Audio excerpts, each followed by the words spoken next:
Anyway, I've had another question come through, which I said I would answer at 11 o'clock every day, and so here I am. And the question, it's a complex question, because what's happened, the person that's written me the question has met a guy. She's known him for a month. Sounds to me like they've really connected. It's been a really nice time for her in this month. But unfortunately, this guy she's met is going to prison. And he has been sentenced to go to prison. He was supposed to be sentenced on the 10th of November, but he spent extra time with her and then couldn't get back to his court case and was sentenced on the 11th. And because he didn't turn up to court, the judge gave him extra time in prison. And she's asking me, she said to me, I sort of said to him, do you like me? Are you serious? And he said that he was, but she doesn't know whether he's genuine or not. And she's sort of stressing about it and said to me, what do you think? Well, there's a couple of things going on here. Hi, Jessica. There's a couple of things going on here. First of all, when you first meet somebody, all the hormones go off in your head. So there's the you have in your mind or in your consciousness who you're attracted to. And that comes from your environment and a bit of your DNA, what you're pre-programmed to like, and sort of, as you're growing up, what the sort of guy you think that you would choose. And on Tuesday night, I'm going to be talking a lot about that, because that's around our partner choice. Then, of course, there's the hormones that go off. Dopamine, which is your feel-good hormone, serotonin, and the other one's gone out of my head. But anyway, you've got feel-good hormones going off in your head, and they're designed really to kind of make sure, to seal the deal, because of course, basically as humans, we want to make sure that we continue to exist, and one of the ways we continue to exist is that we couple up with someone. And so those hormones are there to make sure that oh gosh, we're pre-programmed with partner choice.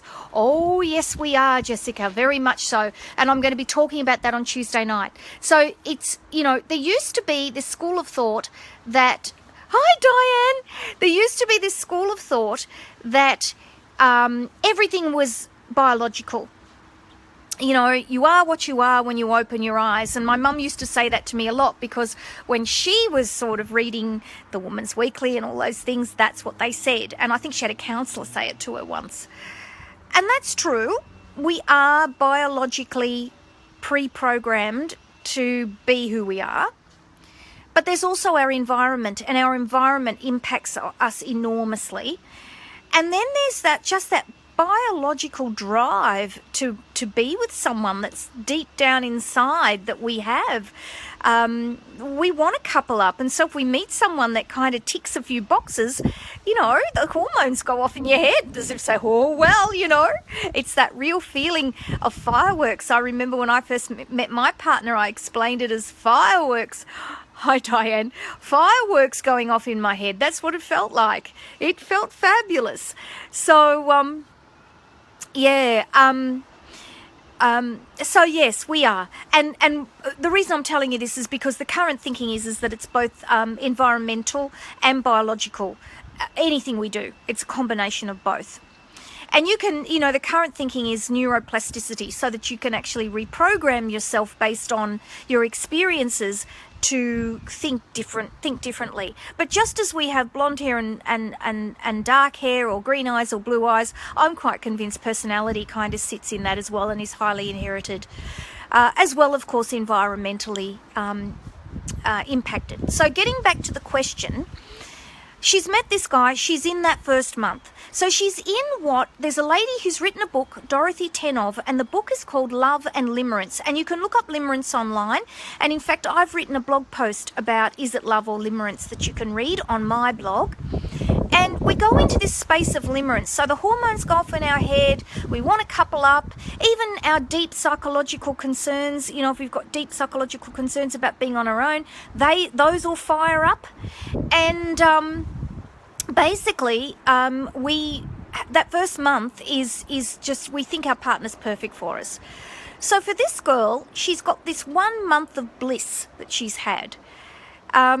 And she said to me, I asked him, if we could be together. And he said, oh, yes, I like you very much. But, I really, really like you. Yes, you can be my girl. But the reality is it's too early to tell. Now, I have a blog post that I'm going to also put in the comments called 7 Steps to Stop Kissing Toads. And there are things that you can look for right from the very first date that will tell you whether this guy is a frog or a toad. And a month, some things, yes. Some things she would be able to see straight away, like his attitude. So it'd be interesting to ask him. The person that wrote to me didn't talk about why this guy's going to prison. And so I'd be interested to know why he's going. And I'd be interested to know whose fault he thinks it is, because that will tell you a lot. If he's got ownership, I did the wrong thing and that's why I'm going, that kind of gives you a sense, I'd want to know a bit more about what he thought he did wrong, that sort of thing. But if he's got an attitude of, oh no, it's all, crazy and it's stupid laws and I should be allowed to do what I like and I got caught and I shouldn't really be going and doesn't have a sense of society and the fact we have laws and that there will be a reason he's going to prison, then you'd be worried because you'd be thinking about maybe there's a personality disorder there, worst case scenario, or just a lack of responsibility and a lack of self-awareness. So that question where you're looking for the person to have self-reflexivity, that understanding of themselves is very, very important. It tells you whether they're going to own their own behaviour in your relationship. So, too early to know. A month is too early. But what I always say to girls is enjoy the first stage. It's a wonderful first stage. But don't make decisions quickly in the relationship that entwine your life with his. Because if he turns out to be a toxic toad, it's too hard to get away. So there's something about falling in love but having a real sense of having a level head on your shoulders at the same time, which I know is incredibly difficult, but it's something that you really need to try and do. At worst, just don't move in with him. Don't combine your money with him. Don't rush into the relationship. They're the things that you need to watch out for. Because if a guy's, love bombing you, and I've written an ebook on that, it's 99 cents in the Amazon store, and I'll put a link to that too, then he's using his ability to manipulate you, to get you to fall in love with him. And the person you fall in love with at the beginning, it's not the real person. It takes time for a relationship to settle in and for the true person to be shown. So that's the first part of answering the question. The next thing is, I'm really interested. It's quite a short little blurb that I got, little paragraph that I got, but I'm interested. She said to me, he was due to be sentenced on the 10th, but he decided to spend extra time with me so when he got to court on the 11th, they gave him a longer sentence because he chose to spend extra time with me. Now, on the surface, that sounds so romantic, that he would forego having a shorter prison sentence because, he knew he was going away and he wanted to spend every moment with you. And yes, that is all very romantic, but there's also this other side of it that I'm thinking, gosh, this is someone who knows that they can miss their hearing time at court, who knows they can do this, who isn't scared of what that might mean, and who fronts up the next day and says, oh, well, just give me my sentence today. It'll be good. So I don't know what that means. I don't know what he's going to prison for, but it bothers me. It really bothers me. It's a signal. And you know how I tell you to think very carefully and watch for signals? That's a signal to me that this guy's been to prison before and he knows the system. That's worrying.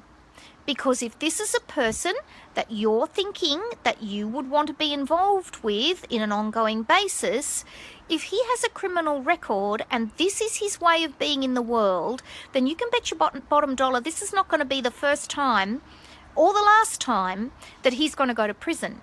So that means that you could find yourself involved with somebody who can't be there for you in an ongoing basis. So you've got these feelings inside that you really want to be with someone. We all have them. And you're thinking, maybe he's the one. But how can he be the one or be there for you if his life involves breaking the law and going to prison? He can't be there for you. You're going to be out on the outside on your own. So, you need to think about that. Now, the other thing is too, I do know that men can be criminals and they can treat their family very well, regardless of what they do. They can be murderers, they can be armed robbers, they can be all kinds of things, and they can treat their family very well. So it doesn't necessarily indicate that he will be abusive. However, this is a man who doesn't respect authority, by the sounds of it to me. I could be wrong, but that's what I'm sitting with. And if that's the case, I do know from having spoken to other therapists who've worked in men's behaviour change groups for family violence, that the men who do not respect authority are very, that they're usually very firmly entrenched with an attitude that violence is okay and that violence against women is okay, and they don't really care about what happens to them as a consequence of that. They just don't have any respect for authority at all. So I'm sitting with that too. And you've said to me that your previous partner was abusive. So you need to be really mindful that you're not falling into a trap of picking a similar type of guy again. Now, I'm going to be doing Facebook Lives on Tuesday night. We're exploring how we can download these off the web, off Facebook, and there is a program we've found. We're still my VA and I are investigating it, so that we can actually put these videos that I'm making every Tuesday night into the library, so that in the back of our group, so you can go and watch them and find them easier than scrolling back through the news feed. Because in there, I'm doing a whole series of Facebook Lives on my group I can't speak this morning, on my book that's coming out called Stop Kissing Toads, Pucker Up and Find Your Handsome Prince. And we will be working through really understanding this whole concept of partner choice. And often we repeat and we choose the same partner many, many times over, and there are really big reasons for why we do that, which, as I said to you, is to do with your environment, the relationships you've had within that environment, with your family, past relationships, and your emotional makeup and your biological makeup. But there are ways that you can interrupt it and make a different choice, and I'm going to talk to you about that in the Facebook Lives as we do them on the Tuesday evening. So I would encourage you to really think about that. Are you choosing the same kind of partner? I'm not sure. I'm really not sure. Now, the other thing you need to think about too is you mentioned that you have a young son. And if his father is abusive and you've left his father because he's abusive, then that young son doesn't have a good model for a dad. And you need to be really mindful about how you're raising him, that you talk to him about his dad's behavior and why you left, that you left his dad because his dad was abusive to you, and that's not okay. And that conversation really needs to happen. Often when we go on the web, we read advice about how to manage being separate from our partner, and it will say be neutral, don't be critical of your partner, etc., etc., etc. But that's making an assumption that it's a healthy relationship that's just got healthy irreconcilable differences. It's not talking about abuse. So what you need to do when you talk to your son is you say, I love and respect Daddy as your father. He will always be your father. I chose him as your dad. But Daddy chooses to abuse me in whatever way, and that is not okay, and that is why I left. So you name the behaviour. I love Daddy, I respect him as your father, but I cannot have this behaviour. So important to be said, because you don't want your son growing up repeating the behaviour. Now, this guy that you've got, that you're thinking about, that's going to prison, it bothers me that he might not be a good role model for this, for him either, for your son either. And as much as, you know, we love our children, you know, and we wouldn't want to put them back, the reality is they are a huge, bear a huge bearing on who we choose as our life partner. Suddenly, whoever you choose, you're thinking about not just whether they're going to be a good romantic partner for you, but whether they're going to be appropriate for your son, because you need, every male that comes into his life has the potential to be a role model. So that's really important for you to think about as well. So I hope that I've answered your question. It's a hard one, because what I'm hearing is there's the hard reality that you've written to me about very openly, that you know's there, and then there's your feelings, and feelings are so difficult to manage. But at the same time, if we can tune into them and listen to them, then really they are our best indicator. It's our instinct. That if you can tune into your feelings and listen to your instinct and have the confidence to really act on what you know is right inside of yourself, that's when you can really live your life with power and really make some good healthy, self-protective choices for yourself. So that's the answer to my question. I do hope it's helpful to you. What I'm planning to do is actually answer these questions on my blog in writing. So you have my video answer here you can watch, and then you have the answer in writing. And what we're looking at doing is downloading these videos